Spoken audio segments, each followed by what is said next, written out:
Welcome everyone, আমি নাইম চ্যানেলের পক্ষ থেকে ভিডিও নিয়ে চলে আসলাম আপনাদের মাঝে। তো আমি আজকে আপনাদের দেখাবো কিছু নতুন নতুন প্রোডাক্ট, সবই থাকবে সিলিকনের মধ্যে, সিলিকনের চামচ প্লাস খুন্তি এবং ওয়েল ব্রাশ। তো এদিকে আসো, এ হচ্ছে আপনাদের হচ্ছে একদম সিলিকনের খুবই হেভি ওয়েটফুল, খুবই চমৎকার প্রোডাক্ট। একটি থাকবে চামচ এবং অপর দিকে থাকবে আপনার ওর একটি খুন্তি। তো এই প্রোডাক্টগুলো আমাদের কাছে পেয়ে যাবেন এবং কালার ভেরিয়েন্টেরও পাবেন। এছাড়াও আমাদের কাছে রয়েছে ওয়েল ব্রাশ এবং খুন্তি, এগুলো হচ্ছে ফুল সিলিকনের মধ্যে। তো এগুলোর মধ্যে কালার পাবেন, আমাদেরকে অনেকগুলো কালার আছে, অসংখ্য কালার পেয়ে যাবেন।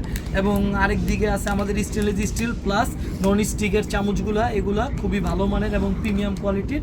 এই প্রোডাক্টগুলো আমাদের কাছ থেকে নিতে পারবেন। এবং এদিকে আছে আপনাদের সিলিকনের ব্রাশ প্লাস স্টেনলেস স্টিলের, তো এগুলো পাবেন আমাদের কাছে। এবং এছাড়াও রয়েছে আমাদের কাছে ফুল সিলিকনের মধ্যে এই চামিচগুলো, এগুলোর মধ্যে কালার ভেরিয়েন্ট হবে আমাদের। তো যাদের প্রয়োজন তারা চায়নাটা অর্ডার করতে পারেন, আর সরাসরি এসে নিতে চাইলে দেলপাড়া কলেজ রোড আসলে এই প্রোডাক্টগুলো নিতে পারবেন। এছাড়াও যেহেতু সামনে রমজান মাস, তাই আমরা কিছু খুন্তি পাবেন আমাদের কাছে। এই প্রোডাক্টগুলো খুবই পেঁয়াজু ভাজার জন্য এবং তেলের জন্য খুবই ভালো। এছাড়াও আমাদের কাছে আরও দুইটি প্রোডাক্ট রয়েছে, এগুলা খুবই ভালো মানের, এগুলো চাইলে আপনারা নিতে পারেন।